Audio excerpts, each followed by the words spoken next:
Good evening there, everybody. What is happening? Hopefully, y'all are having a wonderful day today. So, when it comes down to it, I thought, of course, that I would talk about this video that I found to be very particularly interesting. And I was actually going to do a video over this theme or over this subject a little bit earlier on. I was going to release it today, and I am going to release it today. It's just ironic that this is the video that is going to be because I seen this video pop up a few minutes ago on my feed, I believe. And Boxing Ego is a channel that I like to review because he brings up some very good points at times, and then other times, he brings up some points that sound good on paper, but you can clearly tell if you know what you're watching that he's trying to revise things a little bit, or that he's being a little bit facetious or disingenuous or has a biased narrative afoot. But it is what it is. But anyways, I thought that I was going to talk about this because, of course, for those of you that seen the most recent big or super fight in boxing between that of Saul Canelo Alvarez and Jermell Charlo, it pretty much went down like I predicted, with Canelo Alvarez winning the fight. Now, I did predict Canelo Alvarez to win 8 rounds to 4 because I still thought we were going to see a lesser version of Canelo. Turns out we saw a pretty damn good version of Canelo Alvarez. I'm not sure if it's the same Canelo that I still seen in the Caleb Plant fight or the Danny Jacobs fight or the Billy Joe Saunders fight. But it's still a very good version of Canelo. It certainly was better than that of the John Ryder version, better than the Gennady Golovkin version, better than all those versions. So he certainly showed himself to be still one of the top competitors, and some would say the debatable #1 pound-for-pound fighter in all of boxing. Right now, I would say that Terrence Bud Crawford still holds the mantle after that Errol Spence Jr. win. But if you were to debate Canelo or Inoue or Usyk, I couldn't necessarily disagree with you. It is what it is. But anyways, when it comes down to it, I thought that this video was very particularly interesting because rapper Mr. Cameron, for those of you that are not familiar with him, I believe, most famous throughout the 90s, maybe the early 2000s. I can't necessarily remember. He ripped into that of Jermell Charlo. But I thought that it was very interesting because when you hear a lot of these guys talk, you can tell that they put way too much damn emotion and way too much personal preference into these fights, that they just put way too much into in terms of their emotional and their racial stakes. One of the comments, and the comment that I was actually going to talk about in the other video, but now it's going to be in this video, that I seen in a Boxing Ego video. The first comment was, from what I seen, and you guys can look at it for yourselves if you want to, I believe it's the Terrence Bud Crawford is a little bit too small for Canelo Alvarez video that Boxing Ego released today.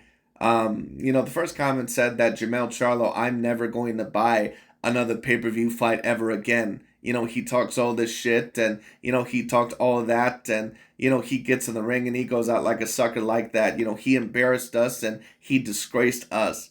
And now, why is the guy saying that, Jermell Charlo disgraced us, he embarrassed us?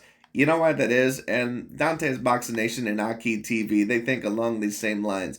You know why that is? Because every single fight that a black man fights, at least in their minds, it pretty much is almost like that of a personal achievement.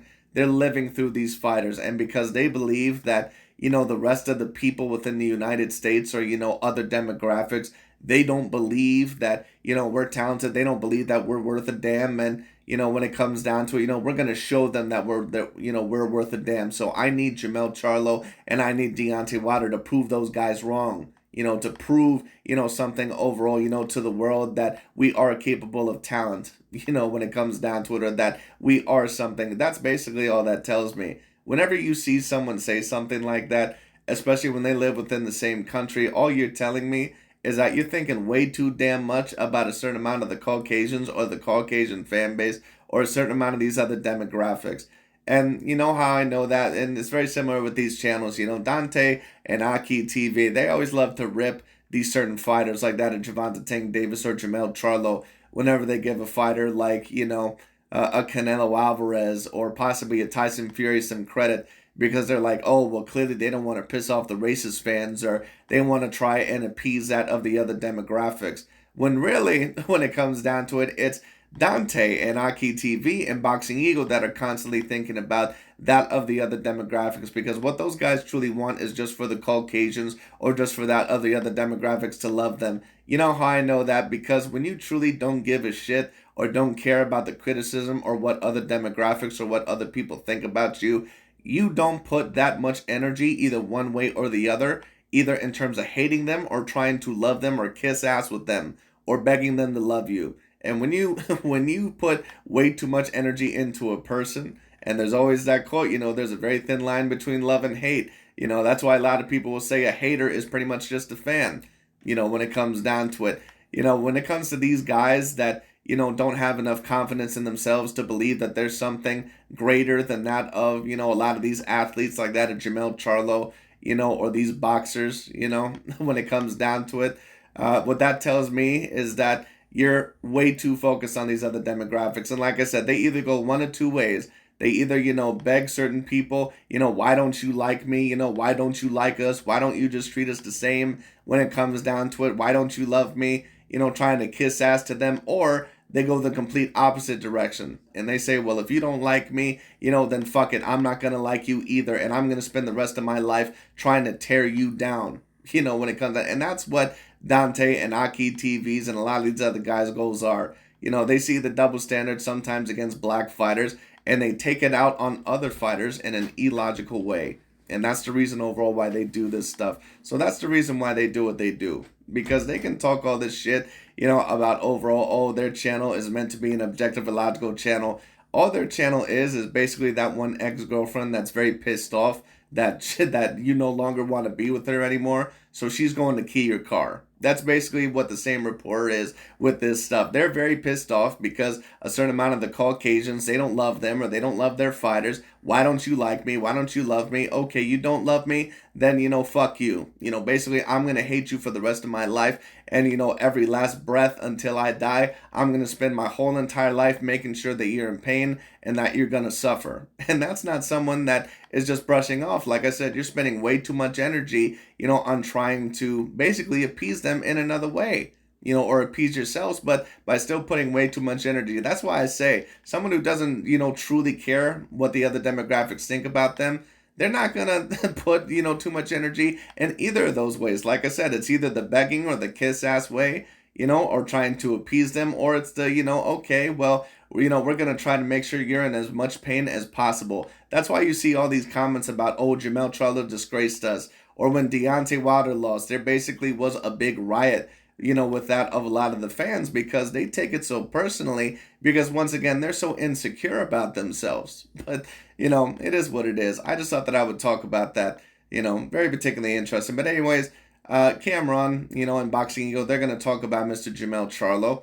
And some of the things that he did say I thought were, apt. I thought that they were correct. But some of the other things I thought, of course, showed a little bit of insecurity by that of certain regular fans. But anyways, let's get into it. Let's see what he has to say. Charlo, you sold us out. You said you did it for the culture. What culture? The track culture? You was running the whole fight. We seen it. And then you was looking scared all He ran all fight. And no shout out to Derek James. Leaving you, bro. You better do something fast. You got one more fighter to go out that way, and then you all your big fights, boys. You going outside? That gym gonna be empty soon. You better do something fast. It's how two fighters lost. He trash at this point. Nobody give a about that. I don't know how you want coaching again. A channel that I like to watch a lot, although of course he's not on YouTube anymore. He's on Patreon. Mr. Chronicles of Judo 144. He said something, I believe in a couple of his videos, that after the Errol Spence Jr. fight, not only is Errol Spence going to be affected by it, but Derek James is going to be affected by it as well. And, I agree with him because when certain fighters, when they see, when they go to you, to your new gym like that of Anthony Joshua and that of Ryan Garcia, and they see basically two of your top guys get their ass whooped the way that they did, it's basically going to look bad on you. So a lot of people are going to trash Derek James right now because, once again, their feelings are very badly hurt right now, and they were hoping that Jermell Charlo was possibly going to take this one out or at least put up a very great fight. And when Jermell Charlo didn't, it bruised their ego. Trainer of the year, whatever the fuck he was. Trainer of the year. That nigga's garbage. So I'm looking at his... And for the record, do I believe that Derek James is a trash trainer? No, I don't. I think that he's a great trainer. I think that he's a very good trainer. It's just that he had the misfortune of facing two of the greatest fighters to ever fight in the game of boxing, both Terrence Bud Crawford and Canelo Alvarez. And you could see, when we seen on the instant replay, when the punches was coming his way in slow motion, he was scared. That nigga was kept scared. doing that. It was just like, You went in for a check. Now, I will say this, a lot of people love to criticize certain boxers, saying overall that, you quit and all this other stuff. I've never usually been a big fan of that, but listen, I will agree with some of the slight criticism of Jermell Charlo. He did go in there for a paycheck. He pretty much went in there, and he was supposed to lay it down on the line. Well, he didn't lay it down on the line. He laid down. That's basically what he did. He took a paycheck. I agree. And I said, I was wondering, because that was one of the questions I had, and I said, is Jermell Charlo really doing this because of quote-unquote greatness, or is he really trying to take the paycheck, and then on top of that, he has an excuse if he loses to that of either Errol Spence or Terrence Bud Crawford after the Canelo fight and says, oh, well, I wasn't necessarily the same, although that excuse may not be as apt now that, Jermell was able to survive. So, we'll basically see, what ends up happening. But, pretty much like I predicted, Jermell did take this for the paycheck. And you embarrassing, and you sold us out. Now, come on, bro. Charlo, can we get our 89? You see what he's saying? You sold us out. You sold us out. Now, I don't know if he's talking about maybe the money, but there's a lot of fans that are saying that you sold us out. You sold the culture out. You sold this out. Once again, that's a very big sign of insecurity. Dollars back? Please. Because you got to think about how many $89 spent, because he sold us a dream. Now, we know what you getting when Canelo come to the table. Yeah. Charlo lied. He got to get back 40 of the 89. Knocked down. You didn't even get knocked down. You took a knee. And Jermell Charlo, boy, let me tell you what. Because after you lose a certain fight, the opinion of you completely changes. Everyone is on your side, for a very long time when you start winning fights. And Jermell Charlo, he had a certain amount of the fans. But let me tell you what. Even people of their own will turn on them because a lot of the times they put way too much emotional stakes, because it's a very, prideful sport. They feel like they're representing their own race, So once again, it's going to be very interesting to see where Jermell Charlo goes from here, because if he doesn't unify at 154, man, and if he just loses against Terrence Bud Crawford, all that top 5 pound for pound bullshit and all that other shit, that's going to get thrown out the window by a lot of people. They're just going to say that Jermell Charlo was a hype job if he loses and if he goes out against Terrence Bud Crawford like a sucker. So once again, we'll see what happens. Yeah, that was a surrendering move. Yeah. To Earl. And he tried to diss Earl in All access. He definitely tried to. Well, I don't mind that Jermell Charlo took a knee. At the end of the day, Canelo is a monstrous puncher. And I guarantee you that probably hands down was the hardest punch that Jermell Charlo ever took of his career. Like Errol Spence was all tired. I ain't trying to be Errol Spence. I got more respect for Errol Spence than you. Wow. I do agree with that last part, and I said that within my fight review that I have more respect for Stephen Fulton, for that of Lomachenko, for that of Errol Spence, but especially Spence and Fulton because, sure, they ended up getting their asses whooped in the fight, but you could tell that they at least tried to fight back.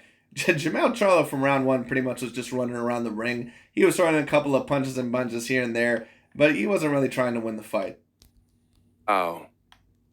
Cameron and $E absolutely go in on Jermell Charlo. They take some shots at Derek James. They say, you're not the one, bro. That's what I want to talk about in this video. Killer Dipset Jim Jones. Cameron goes in on Derek James and also Jermell Charlo. Says he respects Errol Spence, though. What up, Fight World? It's your boy Ego, and I'm back with some more boxing. Now, the clip I let you listen to at the beginning was from rapper / businessman / newly sports analyst Cameron on his show, his podcast with Mace and Betha. It is what it is. And he did not hold back on Jermell Charlo. He basically said Jermell Charlo cheated us all. Jermell Charlo sold us out.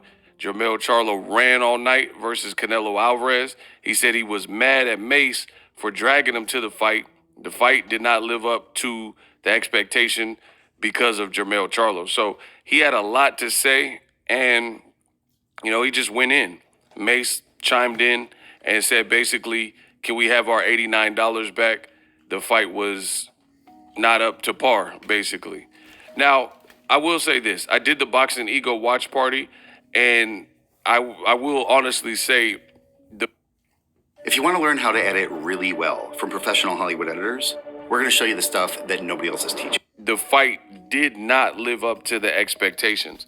I think Jermell Charlo, he paid Canelo. Well, what really was your expectations? You know, like I said, if Canelo Alvarez, if he was going to come in here in the same, type of style that he did against John Ryder, then yes, it was going to be a fight that potentially could have went either way, or I'm not going to say could have went either way, but to where Jermell was probably going to capture at least a few rounds. But if Canelo Alvarez was coming in at a very, very good form, like I already said, because I know what I'm watching, Jermell is not an exceptional fighter. He never has been. He's never been on the level of Canelo Alvarez, not even close. He's never been a top 5 pound-for-pound fighter, never even close. That's why, Jermell Charlo, and people can say that, oh, it was the size and all this other shit. And don't get me wrong, the size was a factor.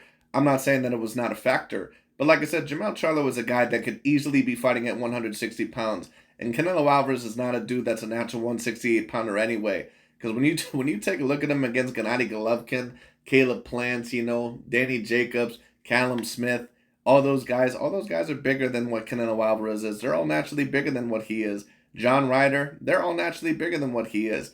Canelo Alvarez is a natural 160-pounder, really. Now, he's more accustomed to 168 now. Just like certain fighters, when they move up in weight, yeah, they're more accustomed to the weight because they don't feel like eating less. They don't feel like, running more. They don't feel like, going in the sauna more, possibly tiring themselves out. They're good at this weight now, and they don't feel like, doing that, especially at an older age. But, once again, it really was not, mainly the size in my view. I'm not going to say that it wasn't a factor. I think that it was a little bit of a factor. No doubt about it, but at the end of the day, you could clearly see the difference in boxing pedigree. You could see the difference in power. You could see the difference in defense, in counterpunching ability, boxing IQ, head movement, positioning. It just is what it is. Way too much respect throughout the promotion. And see, the only thing that's going to age bad for Charlo in this situation is the fact that when the fight was not a fight, Charlo was seen on the All Access, and he was like, I could beat him. And when he did an Instagram live, he was pulled. Like I've always said about both the Charlo brothers, a lot of bark, a lot of the times no bite. But I always give Jermell Charlo more respect usually than that of Jermell Charlo. Or I'm not going to say respect. I respect every boxer, But when it comes down to it, I give him at least more credit because Jermell Charlo, he's been talking all this shit for the past several years, and the dude has literally fought nobody. Like, the biggest win of his career is over Julian J-Rock Williams and Sergey Derevyanchenko. Like, are you serious? Side in his backyard, and Jermell Charlo was basically saying that, man, Canelo, he looked weak versus John Ryder. He can't beat me with that ish. And isn't it very interesting? Let's not forget that Jermell Charlo at one point in time turned down a Canelo Alvarez contract. That never gets mentioned for whatever reason. The LDBC and the media always tried to say that, oh, Canelo Alvarez's team was lying. Get the fuck out of here. And isn't it interesting that Jermell, he had to pull out of this fight because of depressive issues or depression issues or mental health, and they didn't say the same thing they did about Ryan Garcia, that he's using it as an excuse and that, overall that he's mentally weak, and maybe he should quit boxing. They didn't say that same shit. When Jermell pulls out, oh, it's okay. But when Ryan Garcia pulled out of the Gervonta Tank Davis fight for depression, he was using it as an excuse, and it was pathetic. And I agreed to a slight degree. I agreed because you can't talk all that shit about fighting Gervonta Tank Davis and then pull out because of depression. In my view, you can't do that. But then when it came to Jermell Charlo, none of those same narratives were afoot. Then he went in there with Canelo and almost seemed starstruck and took a lopsided loss. Like, he lost virtually every minute of every round, and did very little with Canelo Alvarez. And I think people expected just overall more. I think, this is my honest opinion, the co-main event, I expected more. Erickson Lubin versus Jesus Ramos. When that fight was announced, I was very big on it. I told you guys that was part of the ego. I would need to rewatch that fight. I'm not really sure who ended up winning that fight, because to be honest with you, it was not a fight that interested me. But it looked like it probably went to the wrong guy. I would have to take a look, though. Banger alert. And I got that one wrong because as a fight, neither guy was really super impressive to me. I've seen them both in better form, and styles make fights. Erickson Lubin He's been in far more fun fights and like firefights, fights that he won, some that he lost, like the Fundora fight. But nonetheless, I still... That's another reason why, once again, I never had Jermell Charlo on my top 5 pound for pound list. Like Ego and all these other guys, they always try to hype up Jermell Charlo and say, oh, he's top 5 pound for pound, because if you've taken a look at the division that he's beaten guys in, it's the deepest division in boxing. Like, what are you talking about, dude? Like, the guys that he beat to get the belts, you know, like Erickson Lubin, you know, was one of his title defenses.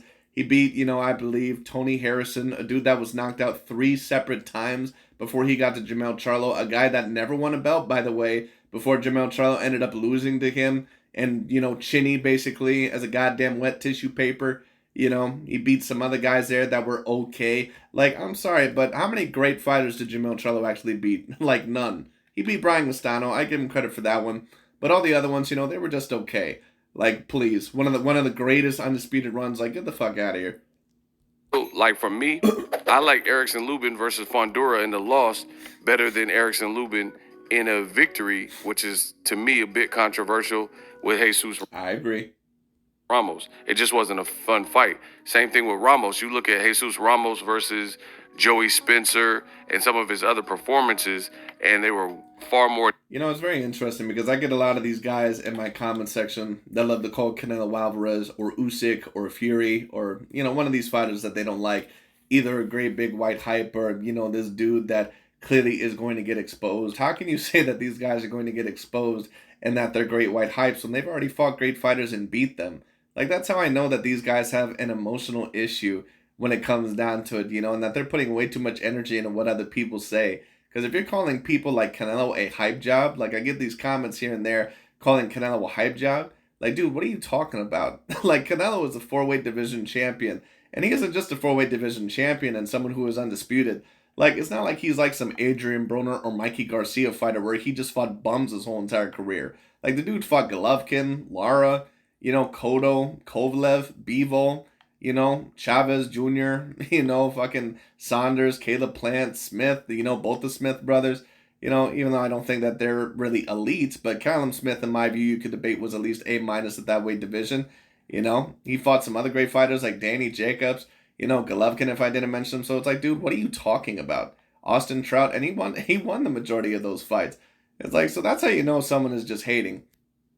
Dynamic, and he just looked better. He started giving up rounds. It just wasn't a great fight. Then you fast forward to the main event, and people expected so much from this fight.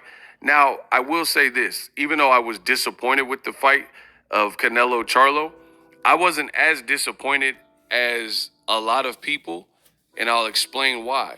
The reason why I personally wasn't as disappointed as a lot of people is because my expectations were very low. Like, it's like watching a movie trailer. You ever see a movie trailer and the trailer... And I agree with that once again, because were you really expecting Jermell Charlo to beat Canelo Alvarez? You know, I'm sorry, but if you did, it's more than likely because you don't know that much about boxing. Way they edit it, they get a dope editor, they put dope music and sound effects, and the trailer looks all that. So you're hyped to see the movie. You're like, man, this new Fast and the Furious is going to be dope, or this new Woon Woon Woon Wompty movie is going to be dope. And then you actually go see the movie, and it does not, the storyline is weak and flat, the characters are bad, the acting's bad, whatever the case is in that particular movie, it doesn't live up to the excitement you've seen in that 30 or 60 second teaser trailer, right?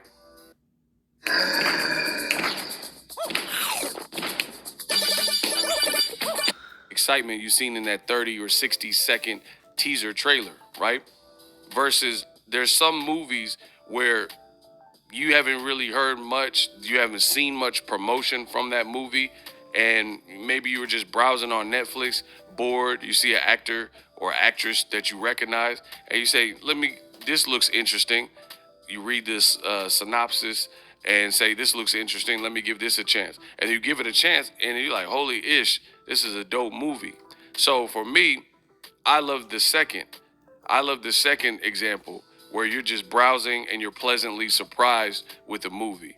I don't like when you're watching a trailer and then you get all hyped up and then the movie doesn't deliver and is underwhelming. That's, to me, what Canelo Charlo was. Very underwhelming. But for me, I told you the outcome of Well, the reason, once again, why it was underwhelming is because Jermell Charlo doesn't really compare to Canelo as a fighter. the fight. I picked Canelo.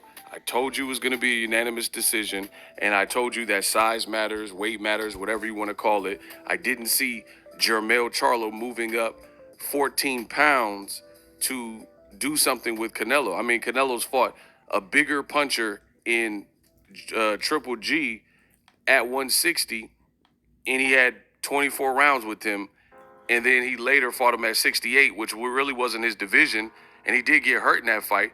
But, you know, he didn't get knocked down in basically 36 rounds with Triple G. And Triple G has a great jab, and he's a notorious puncher. I don't think, you know, excuse me, Triple G, of course, he's not as fondly remembered today as what he was several years ago because, of course, he's pretty much phased out. He's not really the same fighter that he once was.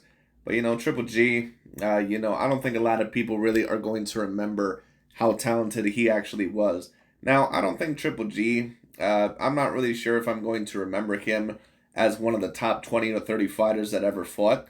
But Triple G should at least be remembered on somewhat of that Mike Tyson level, you know, or somewhere around there. A guy that, you know, clearly was a very dominant fighter.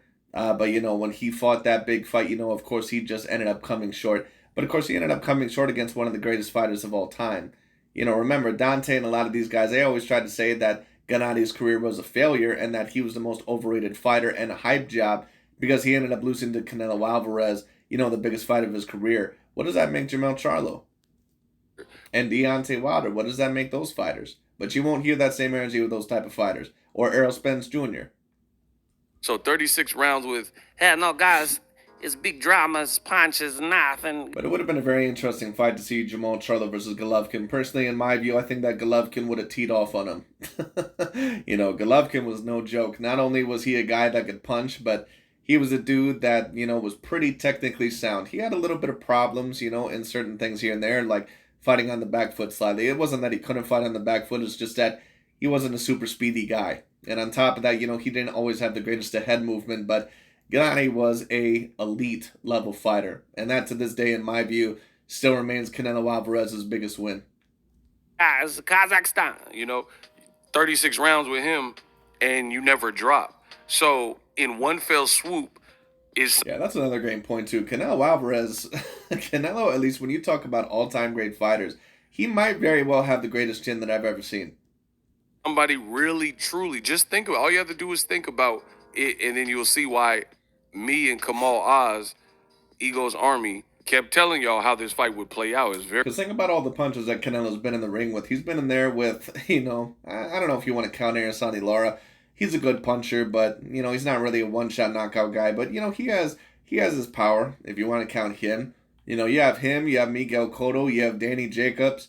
You know, you have that of Callum Smith. You know, you have, you know, Sergey Kovalev, even though, of course, certain people believe that that fight was allegedly fixed. You know, you have, you know, that of Jermell Charlo, who punches still pretty decently hard. Gennady, Triple G, Golovkin, and a couple of other guys. Canelo's never even been dropped. Like, that's pretty insane. Very easy to see. Is a guy really in one fell swoop going to move up 14 pounds and then beat Canelo Alvarez, who... At the very least, I know people say Canelo ain't this and that. Canelo failed a drug test. Some of these things are true, but like the drug test, that's true. But let me actually bring this up because a channel, once again, that I like to review or that I like to watch here and there, Chronicles of Judah 144, he mentioned something that I also, you know, seen that was very interesting as well, which is that Terrence Bud Crawford and a certain amount of these other fighters, that they associate themselves with that of the Snack organization, who of course is led by that of Victor Conte. And of course, for those of you that don't know about Victor Conte was a former PED supplier, at least an allegedly former PED supplier, you know, and you know, certain people report that all of a sudden when they go to the Snack program, that all of a sudden their bodies end up transforming a little bit differently than what they did before. Could that be a coincidence? You know, very interesting. You know, or could there be, you know, a correlation there? In my view, more than likely, are some of those fighters, including Terrence Bud Crawford, probably on PEDs? Probably. Ain't no way you're going to sit here and tell me that Victor Conte, who was one of the top suppliers in sports for PEDs. Ain't no way you're going to sit here and tell me that he's not supplying fighters PEDs. No way. At the end of the day, you can't. But of course, that being said, I can't say anything with a 100% confirmation because Terrence Bud Crawford and I don't believe any of the snack fighters have been caught on PEDs, at least quite as of yet. So I can't really say that. Or I can't say it with 100% confirmation. But do I believe more than likely they're on something? Probably. Take away that he has skills, he had more experience in the weight class. At the bare bones minimum, he definitely has a chin. I mean, if he didn't have a chin, he would have got knocked out already. You know what I'm saying? So you got to factor in everything when you're looking at boxing. So I didn't really see Jermell Charlo doing all this, moving up and dethroning Canelo, especially that Charlo, because he's a little bit smaller. And the Genesis G70 is engineered to let you explore new limits. Because he's a little bit smaller and he has less experience at the higher weight classes. You know what I mean? And that's why when it comes to like Cameron and Mace, I don't agree. I think they're a bit harsh, and I don't always hear them talk boxing. Well, there's a reason why they're a bit harsh once again, because they're taking way too much emotional stakes into this fight.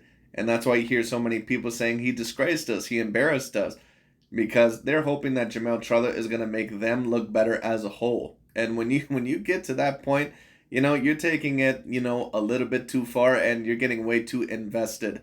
Don't get me wrong, it's cool to kind of get invested in sports. It's great entertainment, but when you're getting invested to that degree, that shows, once again, an insecurity in my view and kind of a little bit more of an obsession that isn't needed. And it's cool to kind of be obsessed with, sports in my view a little bit. I love talking about them, and I love giving, analogies and analyzations. All that's kind of cool. But when you get to that point, you're going too far. I think they violated a bit the way they went in. They just went all the way off, this dude, blah, blah, blah, Derek James is garbage and all this, which we'll get to in a second. So I think they did too much and violated. But at the end of the... Isn't it interesting how whenever certain people talk Lomachenko or trash talk Lomachenko or Fury or some of these other fighters, they're not going all in. But then when it comes to Jermell Charlo or some of these other guys, we need to be more respectful. Not to be fair to Ego, he's kind of a guy that is a little bit more respectful to some of these other guys and some of the other channels, although he has his moments of, not being respectful as well. For Charlo, you can't really expect, because there's a lot of casual fans. And Canelo, anytime, he's a big name in the sport of boxing. So if you're involved in a big fight and there's a lot of eyes and spotlight and limelight and it's a big spectacle and then you perform in that way, I mean, it's almost like, what do you expect? Especially since people know the Charlo brothers and the Lions only. That's why people were saying, like, where was the Lion? They were waiting for those moments. And Jermell Charlo kind of played it safe. You know what I mean? So you can't help but understand a bit of the criticism when you perform like that. He bit off more than he can chew. He got in there, felt Canelo's strength or skills or power, and, kind of shelled up and really wasn't willing to engage or go out on his shield. And you just know in situations like that, I give him credit. Me personally, I give him credit. I think he showed heart because he could have just quit. He showed heart by doing what? By running around the ring for all 12 rounds? Don't get me wrong, Jermell Charlo has shown great heart, but he pretty much took a payday here. I agree with that. He really didn't try to win this fight. He took a paycheck. It is what it is, which is pretty much what I predicted from the get-go. I can't say that he showed a lot of heart in this fight. What did he really do? He didn't do shit. And packed it in or, just stayed on the ground or something like that. So he definitely has heart, but just how it went, I think people... Right, so he had enough heart to say that he didn't get knocked out. That's really more of a pride issue, I'm sorry, but that's not really heart to me when you're just trying to run around the ring and survive. Just expected more. That's why guys like Cameron and everybody else going in so crazily on Jermell Charlo. I think his demeanor, previous fights to his demeanor for Canelo was night and day. People expected the old Charlo cussing out Tony Harrison Charlo, but the whole build... Yeah, but it wasn't the same Jermell Charlo because he knew damn well that he was taking the paycheck for this fight, that he wasn't going to be no Canelo Alvarez. And he wasn't going to beat Canelo. He was super polite and respectful for Canelo, so I don't think that just fared well with his brand and what people know him for. You know, you kind of have to do what people know you for. Like, imagine if I always say that whenever you see a fighter all of a sudden completely change stances or change their energy, that's when you know that that fighter is in their head or that they're mentally afraid. Like certain people, they always have to say, like, I remember when Fury and Wilder were fighting in the trilogy, and they were like, oh, Fury is scared, when it comes down because he knows he cheated, all this other shit. Fury was talking shit just like regular. You really should have been worried about Deontay Wilder's mental state because for a guy who's usually, bombastic and a guy that usually is a little bit more brash, he was completely dead silent. And what that meant was that Tyson Fury was living in his head rent free. And Jermell Charlo, he's usually talking all this shit, being a little bit more disrespectful. He pretty much treated Canelo Alvarez like he was Colonel Nathan R. Jessup, in A Few Good Men. He treated him like he was his superior because he knew he was his superior. DMX, rest in peace to X, one of my favorite artists. But imagine if he came out with an album where he wasn't as animated and barking and stuff, and he was rapping quietly. It's just, that's not what you're known for, you know what I mean? And I think people expected more of that Lion Charlo that we've seen, the ferocity, and it just didn't really show up in the Canelo build-up and or the fight. Finally, Cam and Mace, I think they violated when they talked about Derek James. They said he's garbage, and how'd he get Trainer of the Year? Listen, this is a brutal sport. When you're up, you're up. When you're down, you're down. Errol Spence lost to Terrence Crawford, a great fighter, and then Charlo moved up all his weight and lost to a great fighter. I think people are jumping out the window and over the top with it because I don't know if they watch boxing. I agree with you to a slight degree, Mr. Ego. I think that they went a little bit too far with that, but let's also keep the same standards when there are other coaches or there are other fighters that you may not like because you have a racial issue. And then next time you be a little bit more respectful towards those fighters. I tend to agree with you, but let's keep the same standards, please. All the time. But to me, I think Errol Spence and Charlo, they kind of set themselves up before the fight even happened. You're going in there with great guys like Crawford and Canelo, and you're going in there adding on to the deficit because there's a chance that these guys could just beat you anyway based on being great fighters and elite fighters. But then to add insult to injury, in addition to that, you're on a long layoff.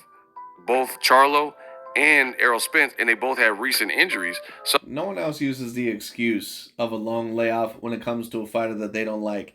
Like Canelo Alvarez was coming off of a hand surgery, and allegedly had these injuries. No one gave a shit. Get in the ring and fight Dimitri Bivol. If you're going up to cruiserweight, fight Alexander Usyk.